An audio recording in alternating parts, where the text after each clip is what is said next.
Hello friends, welcome back to new blog. So guys, నేనైతే మొన్న Jack మూవీకి అయితే వెళ్ళా. చూసారా మీరు? అది కూడా బ్లాగ్ వేసా. కానీ అక్కడైతే ఎవరు బుక్ చేయలేదు టికెట్స్, మేమే బుక్ చేసింది. సో ఈ రోజు అయితే సారంగా పాయింట్ జాతకం అయితే మళ్ళీ మూవీ టికెట్స్ బుక్ చేసా. ఎవరంటే నేను, మా నాన్న, మా అక్క అయితే బుక్ చేసా.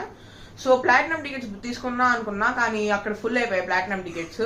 అందుకోసం గోల్డ్ టికెట్స్ అయితే తీసుకున్నా, గీతా మల్టీప్లెక్స్ కాసు సెంటర్ మాల్లోనే. సో నేను మీకు సాయంత్రం డైరెక్ట్ అక్కడ కలుస్తా. సో గాయస్, ఇప్పుడైతే నేను రెడీ అయిపోయా చూడండి. సో నేను మీకు డైరెక్ట్ సినిమా హాల్ దగ్గర కలుస్తా. మూవీ హాల్ దగ్గరికి అయితే వచ్చేసా.